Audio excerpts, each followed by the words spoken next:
Good day. I say good day because it's afternoon for me, but when you listen to this or engage this, it might be your morning or it might be your evening or even the middle of the night.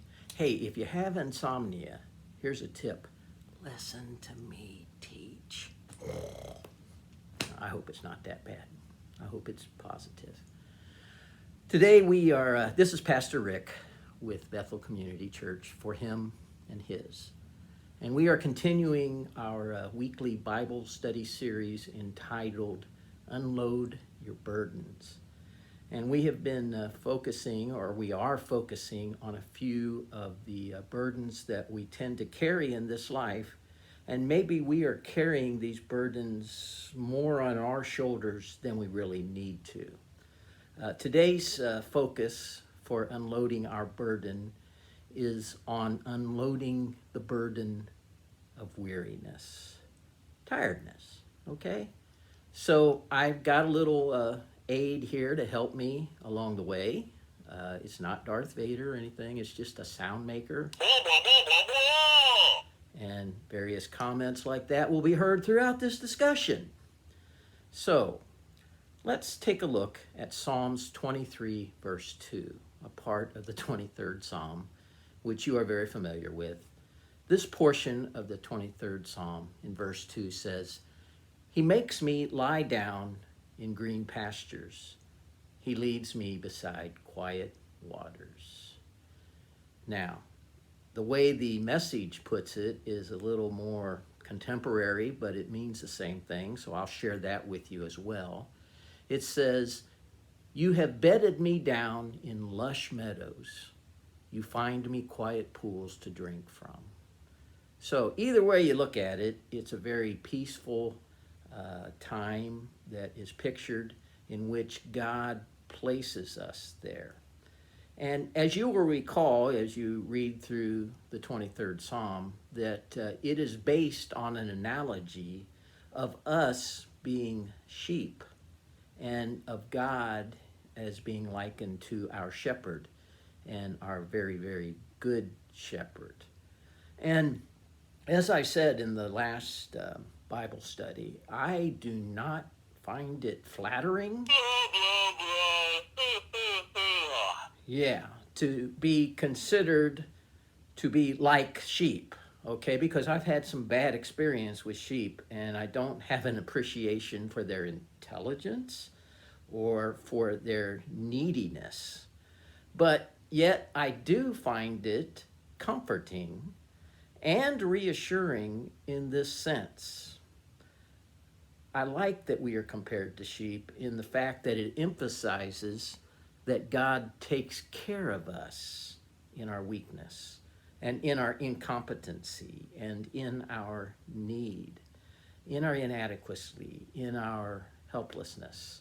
And we can trust him because he's not just any shepherd, but he's the good shepherd.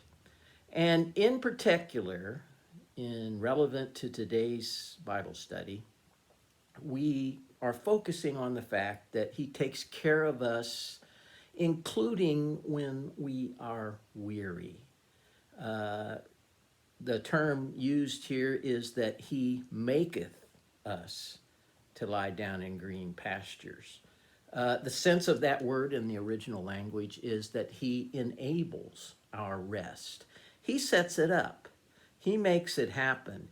Even when we can't or don't want to or just don't know how, because he is the good shepherd and is is looking out for us, taking care of us. He makes sure that we get the rest that we need, and it is in a peaceful and good place. So let me describe this condition for you that is very prominent and prevalent in our world today, in our culture, in our lifestyles. It's a terrible condition, and let me see if you know what this malady is, okay? It is a condition that afflicts 70 million Americans, and it is directly faulted for 38,000 deaths each year, and the number is growing. Okay? It is a condition that is estimated to annually cost the U.S. economy $70 billion worth of productivity. It affects all generations, all age groups. Teenagers actually suffer from this. Studies show that 64% of teens actually blame this condition for poor school performance and for social problems and interpersonal problems. It's also highly impacts those in the midlife years. Studies show, and I don't know if this is exactly midlife, but studies show that the most severe cases of this malady occur between 30 and 40. And it's not raising kids, okay? It's not that condition. Blah, blah, blah. Okay, senior citizens get this. Studies have recently been conducted that suggests that over 50% of those 65 and over suffer from this malady. The treatments for it are wide-ranging. Sometimes it's treated with something as simple as herbal teas and mouth guards. Sometimes it's treated with weird machines that help you to breathe in a certain way and according to a certain pattern and clearing out air passages. Sometimes medication is used, and even in some cases surgery is used to try to combat and mitigate and treat this condition. So what is this terrible condition? Is it drug abuse? Is it some hereditary disease? Is it, I don't know, some virus? Is it a COVID-19 type thing? No. What we're talking about here is insomnia. What we're talking about is sometimes we just cannot sleep, right? And there's many reasons for that this is occurring in our culture. Sometimes it's physical. Sometimes it's spiritual discontent, spiritual unrest. Sometimes it's a mental thing. You just can't shut your mind down. Have you ever been there? Boy, that's the kind that gets me sometimes. I'll have about once every couple weeks where this brain just doesn't shut down no matter what I try. You get up, you try different things, you read, you go take a walk, brain doesn't shut down, and you can't get certain things to stop for just a while I get some rest, okay? And it can be any combination of things, physical, emotional, spiritual, what have you. But insomnia is a classic example of weariness, because we are talking about the burden of weariness. And when we talk about that, are we talking about just lack of sleep or lack of energy or what? I mean, insomnia is just an example of one aspect of what I feel the real burden of weariness is that we often choose to carry. The real burden of weariness is lack of rest. Rest. Rest is a period of time, if you will, in which you are restored. Your energy is restored, your resources are restored, your awareness is restored. Rest is a period of time in which that takes place. And it is a period of time where you can once again replenish and recover energy spent. Rest, if you will, is in a sense a time of healing so that you can continue on. Because with every effort, with every exertion, we spend something of ourselves. If you are into working out, you know that you can't work out super hard every day because your body needs time to replenish that which you have tore down from the previous rest.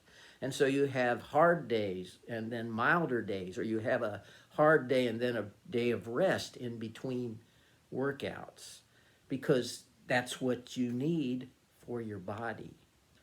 So, when we look at sleep, it's a good example to look at when we talk about weariness, because the lack of sleep is a lack of us restoring our bodies physically and in other ways too. Sleep helps us to restore our bodies and our souls, but we need to recognize that weariness goes way beyond just not getting enough sleep. Weariness is not just about insomnia. There is also a weariness that is not healed by sleep alone in our lives. What kind of weariness am I talking about here? It's not that funny. There is a weariness related to things like stress. There is a weariness that just makes us so tired related to things like worry. There's even a weariness that can come in our life related to just routine. The same old, and after a while you just get tired of it and you become weary of it. The teens would say, boring, those kind of things. There is a weariness that is related to overload. You just got too much on you. You're overwhelmed. There is a weariness that is related to repeated attempts to do something that are not currently showing positive results. In other words, you try and try and try. Yeah, I got some plumbing like that right now. Blah, blah, blah. And I totally agree with that comment. I've tried different things. There's still these problems, and I'm getting weary of it. Okay?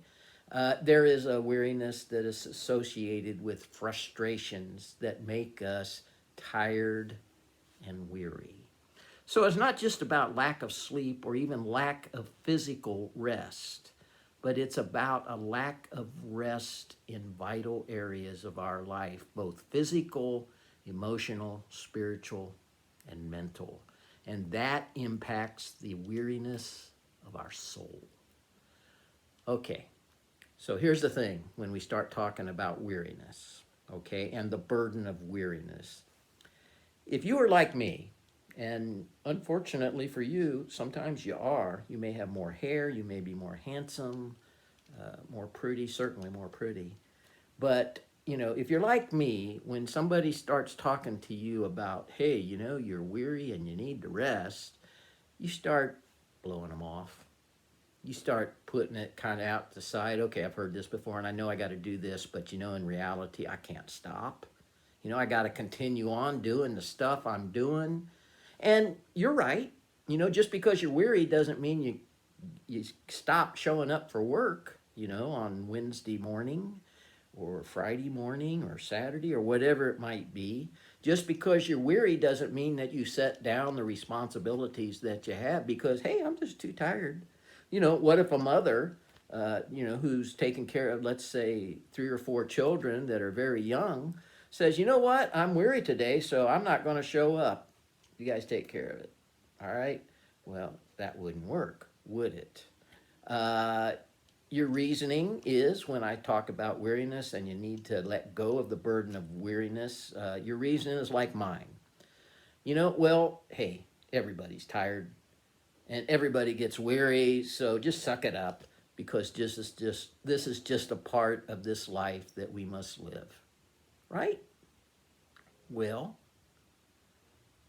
that's true to an extent, but there is a release of the burden of weariness, the lack of rest that can occur while we are doing something and while we are living this life rather than in avoidance of it or in escape of it. And, our whole culture really does not really see the value of rest sometimes. There are those who are highly successful, who are highly touted, and they will brag about things like, hey, I only get 15 minutes of sleep a night. Well, I wouldn't be bragging about that because at some point you're going to get mentally irregular, like I am often. Okay? Yeah. Yeah, or you might say that. So, I don't know if you knew this or not, but Albert Einstein, who was, considered a pretty smart guy, he actually averaged 11 hours of sleep a night.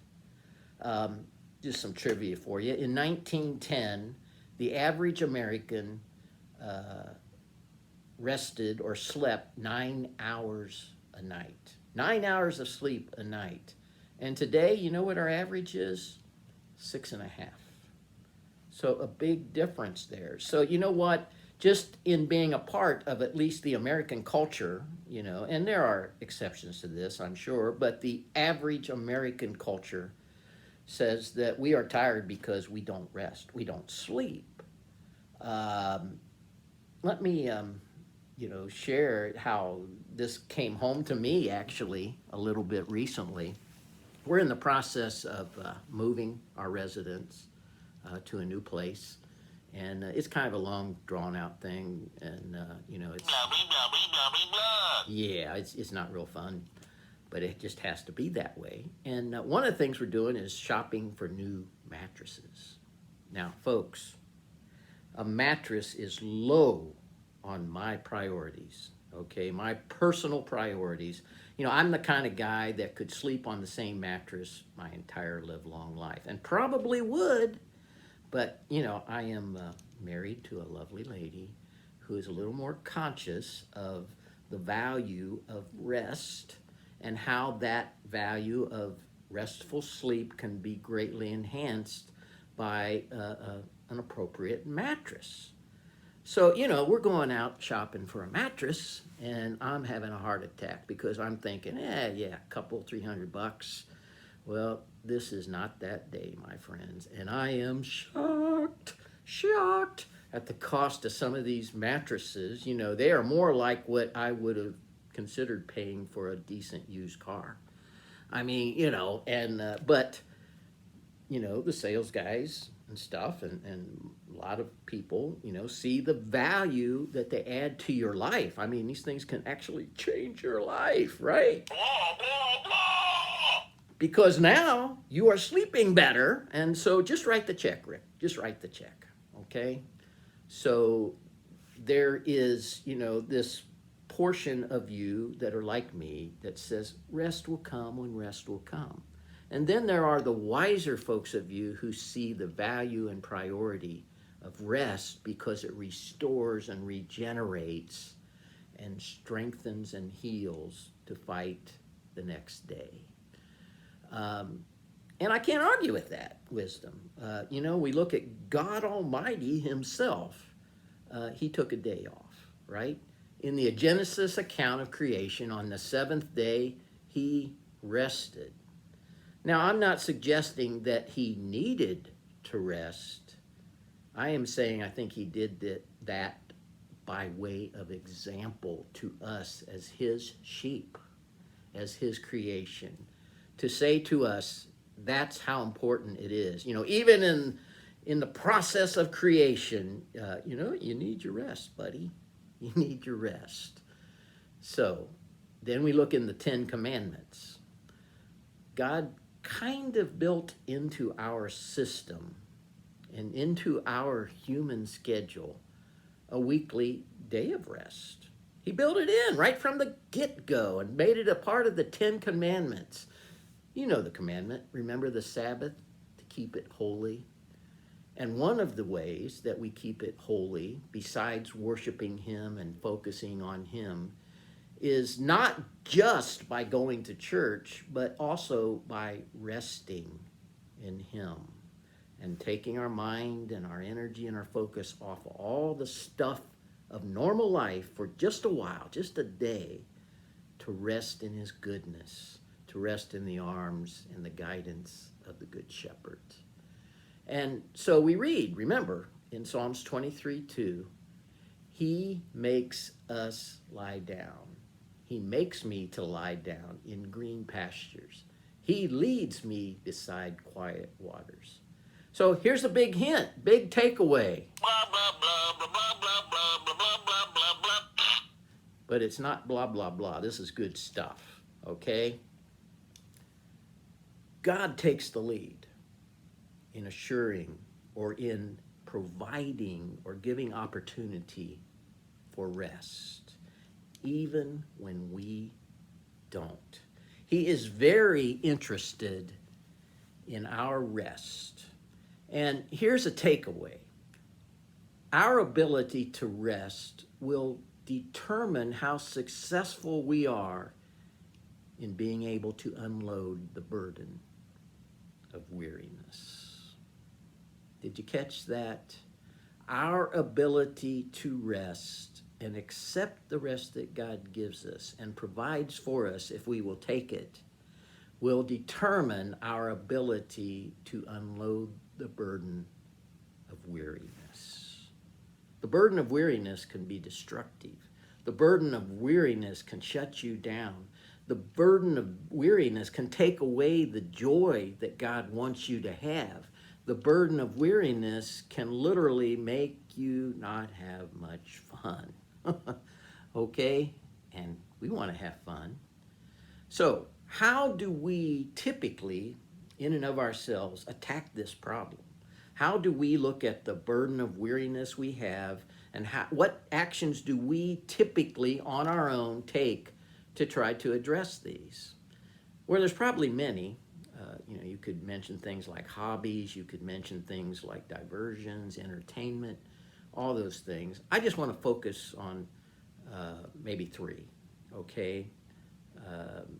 One is the all-encompassing and thing we look forward to a lot, and I certainly do, called vacation, right?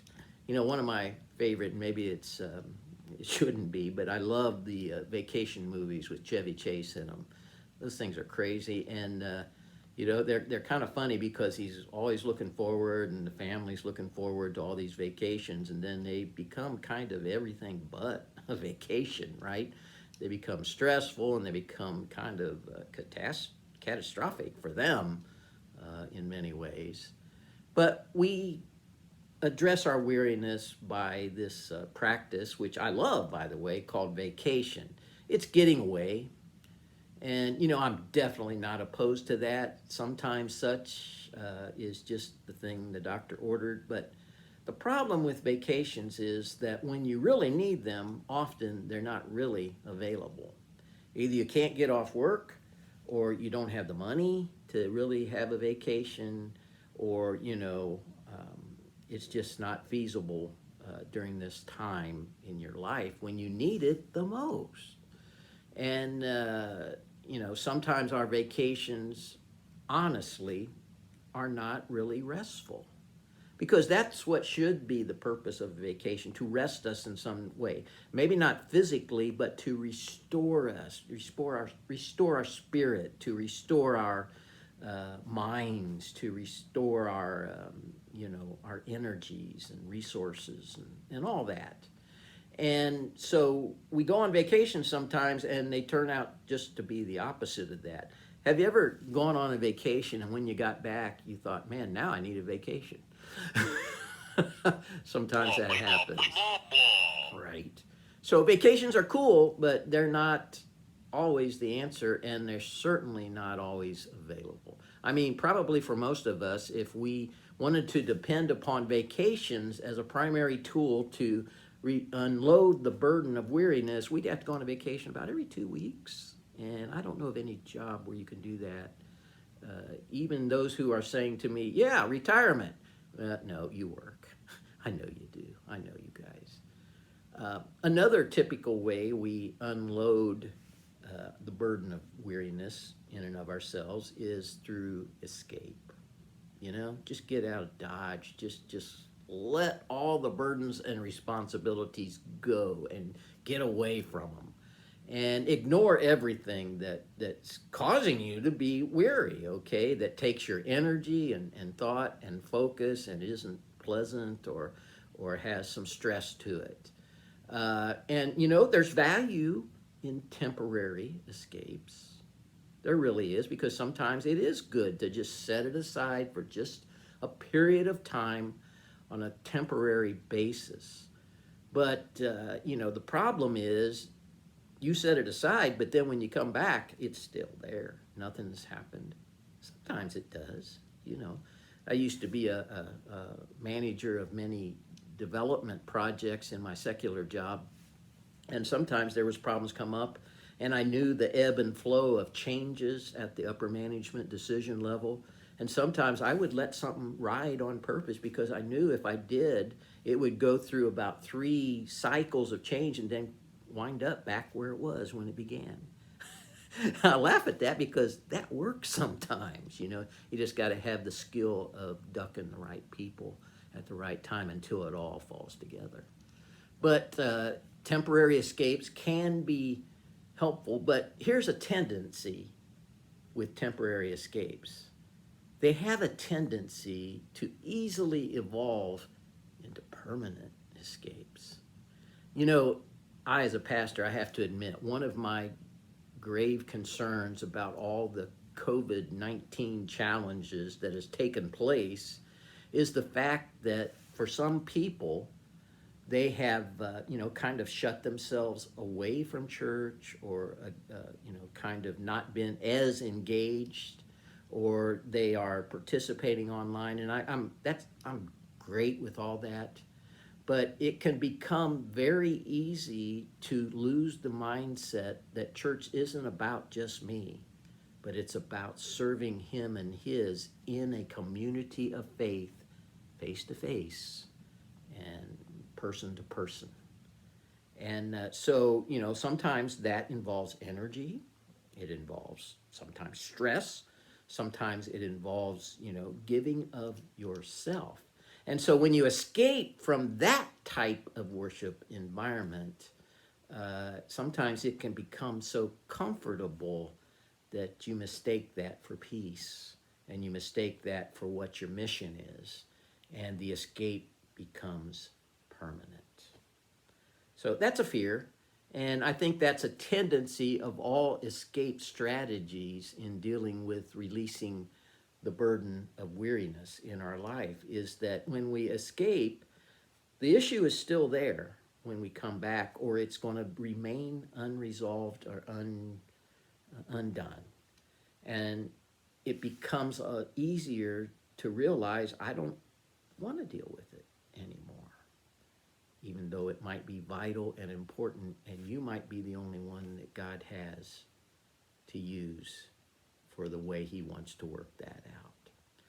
So that's another typical way we pursue rest, to unload the burden of weariness. And here's the last one, and it's actually an enhancement of escape, and it's called giving up. I call it a permanent escape. We just quit doing anything that makes us tired. It kind of reminds me of the Roman image where the guy's sitting on a couch and people are, fanning him and feeding him grapes. We just don't do the hard stuff at all. Don't do the things that need to be done if they're going to be challenging and if they're going to make me tired. And we tend to just give up regardless of how important or vital it might be. And here's the odd thing about that. You think, okay, then I will release, if I do that, if I just give up, I'll release the burden of weariness and I'll be cool, because I'm in a constant state of rest, right? Well, what happens when you, by chance, get too much sleep? We used to have this tradition, at least for me, maybe this doesn't work for you, but the Nazarene church used to have morning service and evening service, like a lot of churches.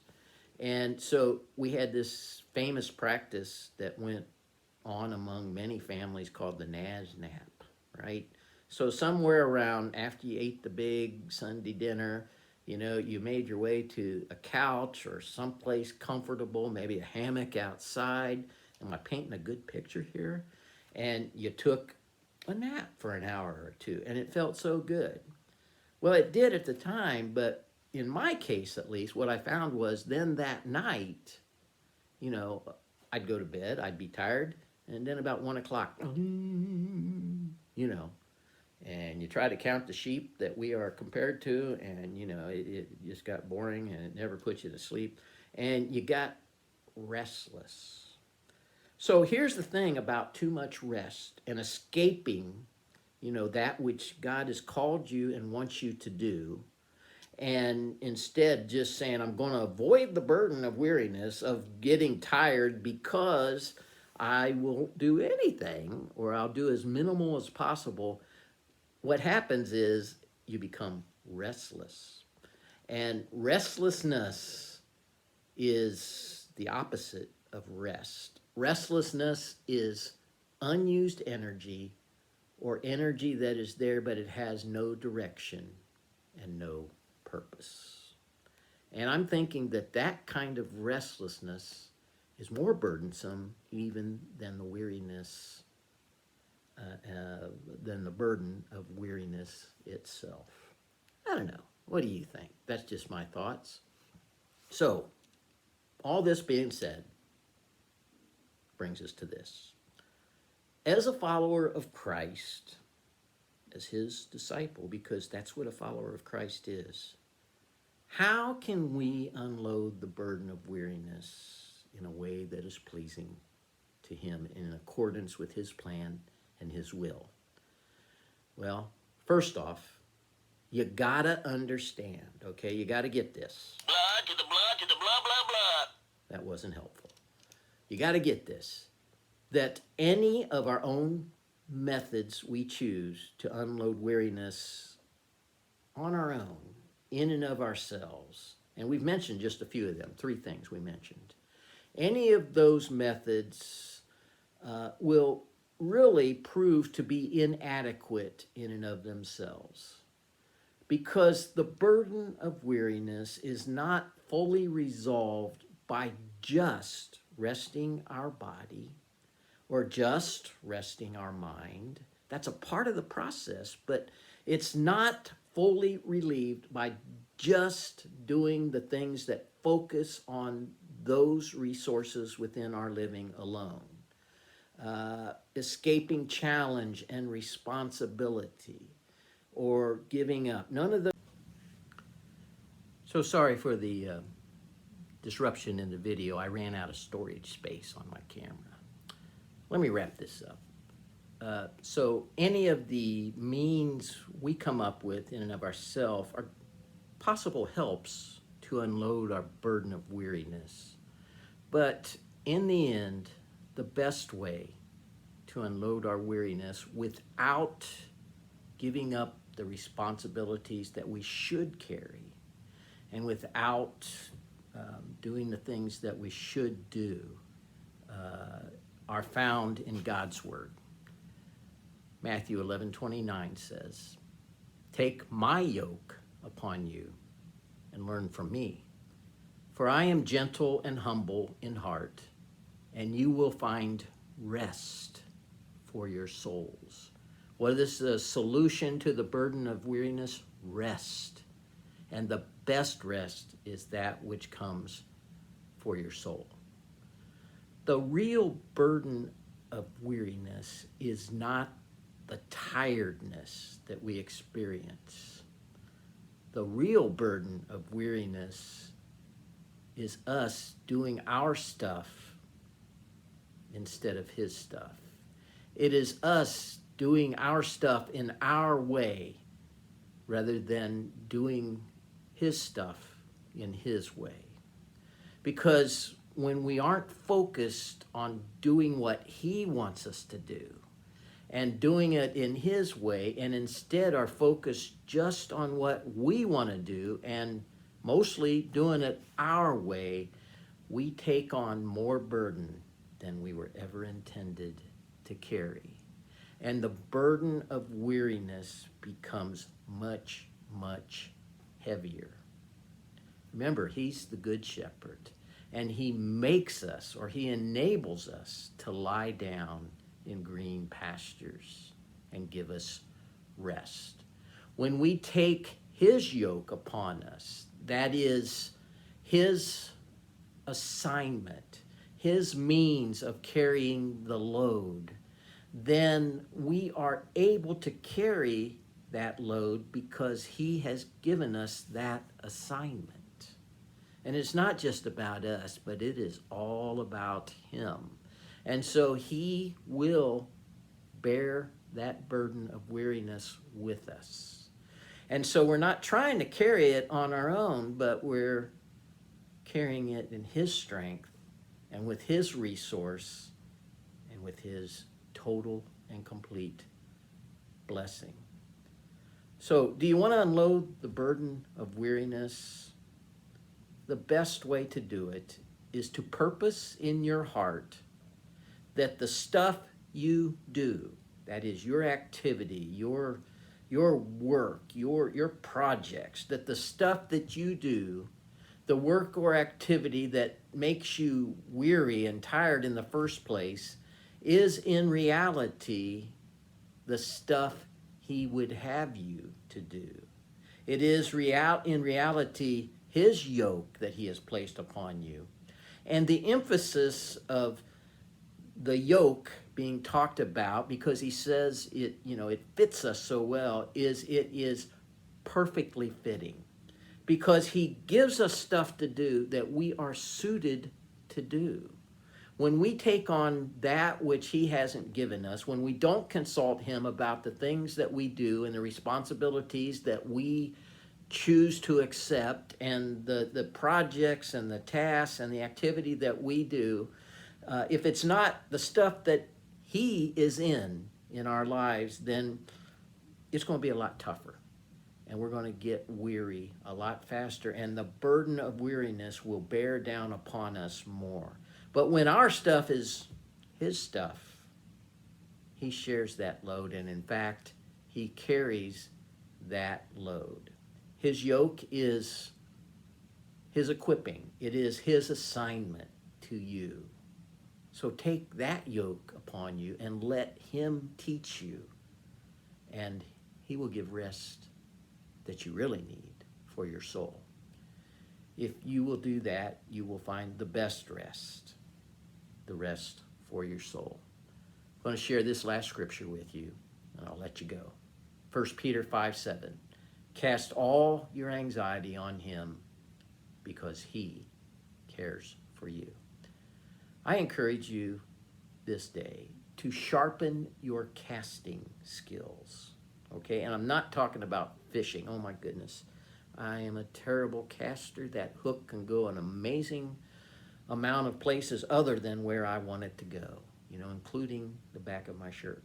So, I encourage you to sharpen your casting skills in the days ahead. And by casting, I mean casting your burdens upon him, the burden of weariness.